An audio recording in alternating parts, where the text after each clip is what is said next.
warahmatullahi wabarakatuh. Waalaikumsalam. Selamat pagi anak-anak. Pagi. Apa kabarnya hari ini? Alhamdulillah baik. Alhamdulillah, luar biasa. Allahu Akbar. Alhamdulillahirrabbilalamin kalau semuanya sehat. Nah, di masa pandemi sekarang ini kita itu harus senantiasa menjaga kesehatan, menjaga pola makan dan juga istirahat yang cukup. Nah, bertemu lagi bersama Ibu di pembelajaran kali ini. Nah, sebelum kita memulai pembelajaran, alangkah baiknya kita berdoa terlebih dahulu. Berdoa di dalam hati dimulai. Berdoa selesai. Nah, apakah di pembelajaran kali ini semuanya hadir? Hadir Bu. Oke, bagus, semuanya hadir ya. Nah, Ibu mau bertanya, apakah anak-anak tahu lagu Lihat Kebunku? Tahu Bu. Tidak terdengar, apakah tahu? Tahu. Oke, bagus. Kalau semuanya tahu, kita akan bernyanyi Lihat Kebunku bersama-sama ya, agar kita itu semangat di awal pembelajaran. Oke, langsung saja ya, kita mulai. 1, 2, 3.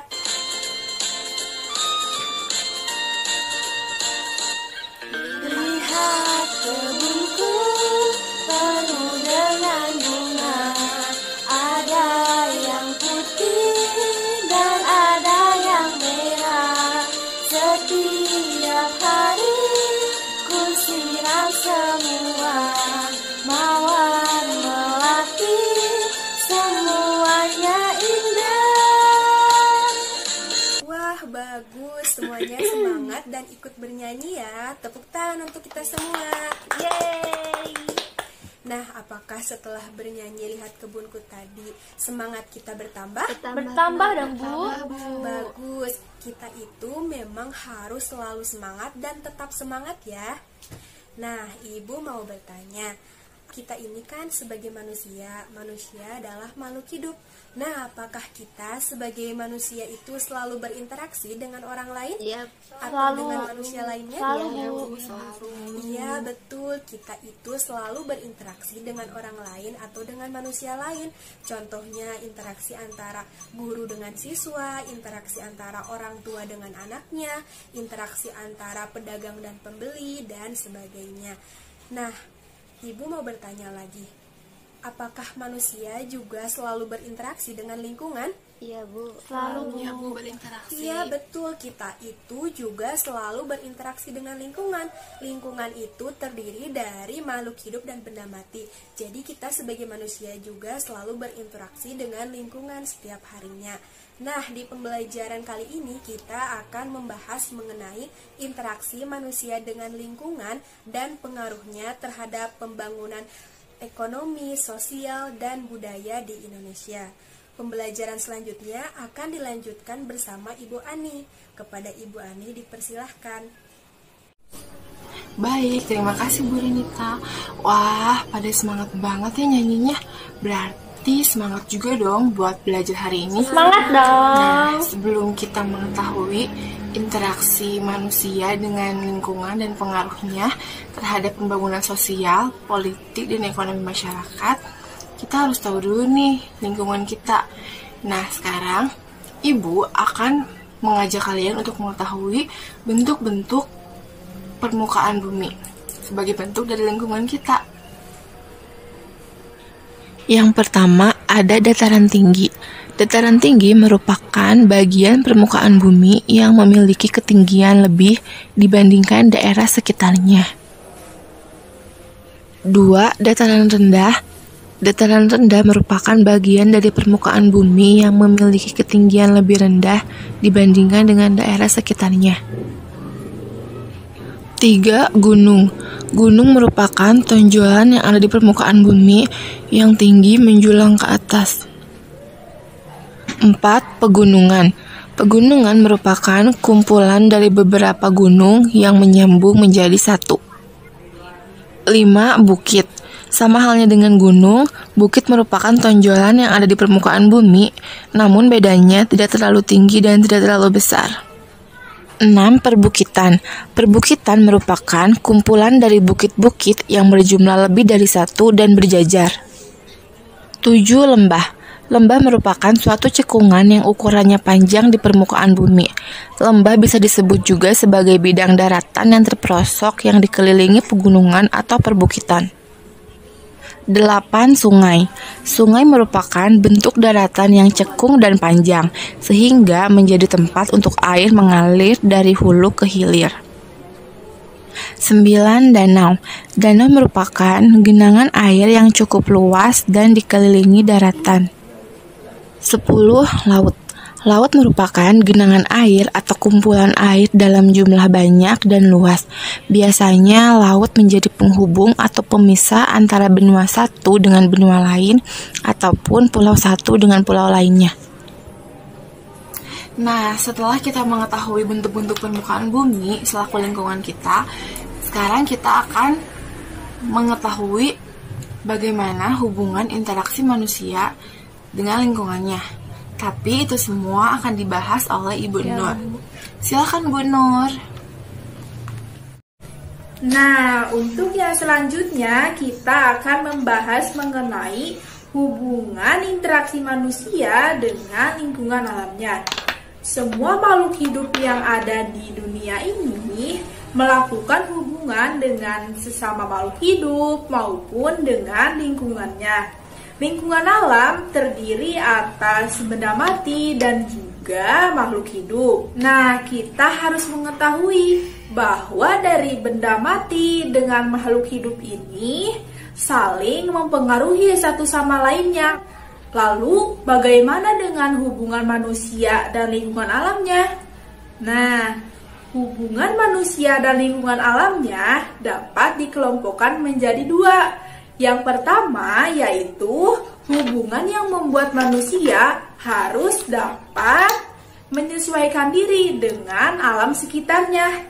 Lalu yang kedua, hubungan yang membuat manusia dapat memanfaatkan lingkungan alam sekitarnya. Jadi, hubungan antara manusia dengan lingkungan alamnya ada berapa? Ada dua, Bu. Iya, ada dua. Mari kita sebutkan sama-sama. Yang pertama yaitu menyesuaikan diri. Yang kedua, memanfaatkan. ya kita harus memanfaatkan dengan baik. Anak-anak ibu hebat-hebat semua. Nah, sekarang kita lanjut ya ke pembahasan yang selanjutnya. Untuk menyesuaikan diri dengan lingkungan alamnya yaitu dengan mempelajari peristiwa alam yang ada di lingkungannya. Nah, contohnya seperti masyarakat yang tinggal di dataran tinggi, mayoritas mereka bekerja sebagai petani. Iya, betul. Sebagai petani. Nah, para petani yang tinggal di sana harus menyesuaikan diri dengan lingkungannya, yaitu menyesuaikan dari waktu tanam dengan musim hujannya. Kenapa? Agar tanaman yang ditanam oleh para petani ini dapat tumbuh dengan baik.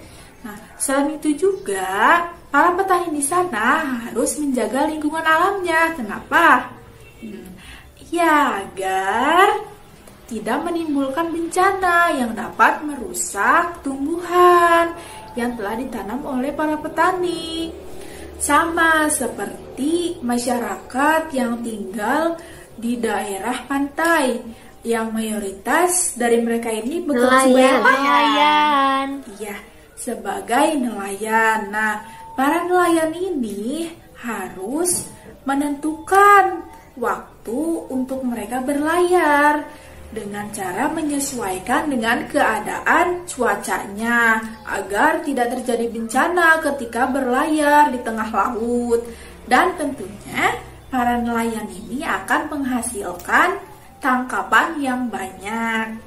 Jadi, semua masyarakat yang tinggal dimanapun, baik di dataran tinggi, di dataran rendah, di sekitar pantai, sekitar pegunungan, harus memanfaatkan lingkungan alamnya dengan baik dan menjaga lingkungannya agar kebutuhan semua makhluk hidup dapat terpenuhi. Begitupun lingkungan alamnya terjaga dengan baik.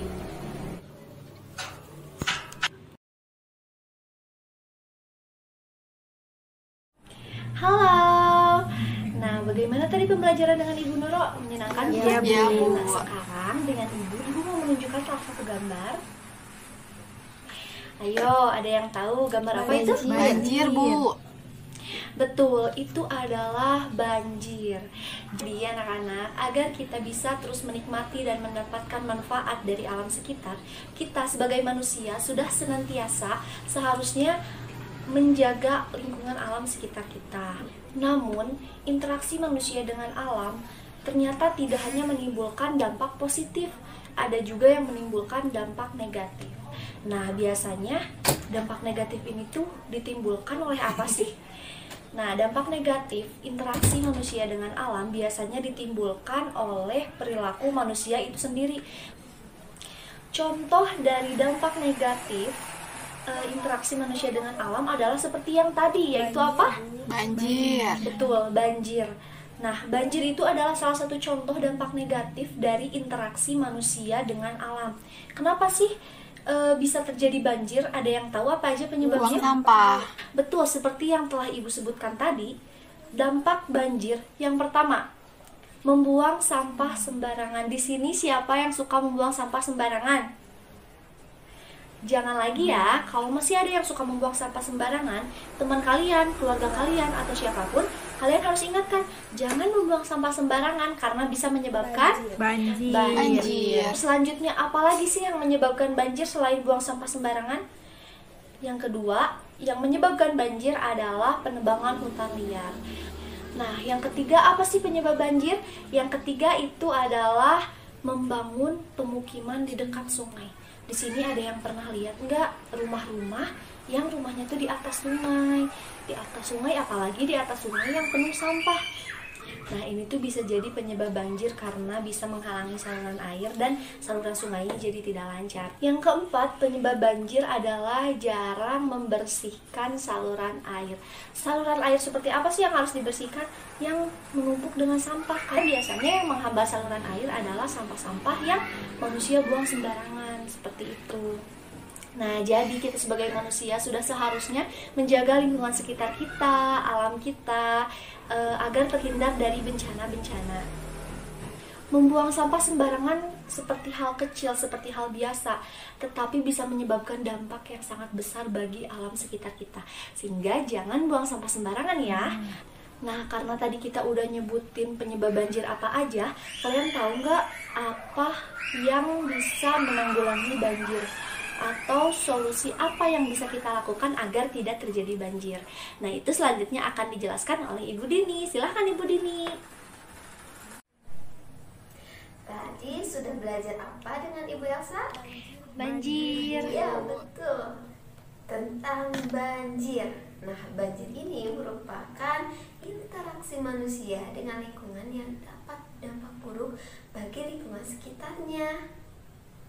Nah, sekarang kita akan belajar untuk mencari solusi apa agar dapat mengurangi dampak bencana banjir dan mencegah bencana banjir yang terjadi. Tadi sudah dibahas tentang banjir. Salah satu penyebab banjir itu adalah membuang sampah sembarangan. Betul sekali. Lalu apa ya solusinya agar bencana banjir ini dapat dicegah atau bencana banjir ini dampaknya dapat diminimalisir? Kira-kira apa ya solusinya? Membuang sampah pada tempatnya. Betul. Kita harus membuang sampah pada tempatnya, dan alangkah baiknya kita membuang sampah sesuai jenis sampahnya. Ada sampah organik dan sampah anorganik. Jadi buanglah sampah pada tempatnya dan buanglah sampah sesuai dengan jenis sampahnya. Selain itu, adakah solusi lainnya? Tidak boleh menebang pohon, Bu. Ya, betul. Kita tidak boleh menebang pohon sembarangan. Jikalau kita ingin menebang pohon, kita pun harus memilih pohon yang usianya sudah tua. Jangan menebang pohon yang usianya masih muda ya, anak-anak. Selain itu, adakah solusi lainnya, anak-anak? Coba perhatikan gambar di samping ya. Gambar di samping sedang apa? Ya, betul, sedang menanam pohon. Kenapa ya? Untuk mencegah banjir kita harus menanam pohon atau tumbuhan-tumbuhan lainnya, karena pohon dapat menyerap air hujan. Dan jika air hujan itu banyak diserap oleh tumbuhan, maka genangan air tidak akan meluap ke permukaan tanah. Selain itu, ada solusi lain tidak? Coba perhatikan lagi ya gambar di samping. Nah, gambar di samping sedang apa? Membersihkan. Iya, betul. Gambar di samping sedang membersihkan lingkungan sekitar, Bu. Betul sekali. Gambar di samping ini sedang gotong royong untuk membersihkan lingkungan. Dan coba jika anak-anak perhatikan kembali, ini sedang membersihkan solokan. Nah, salah satu cara untuk mencegah banjir juga kita harus membersihkan solokan. Mengapa ya solokan? Karena solokan itu biasanya tempat pembuangan bagi masyarakat untuk membuang sampah sembarangan. Dan untuk mencegah hal tersebut tentunya kita harus membersihkan solokan ya. Baik, selain itu ada lagi tidak solusi lainnya untuk mencegah banjir? Membersihkan lingkungan Ada? sekitar.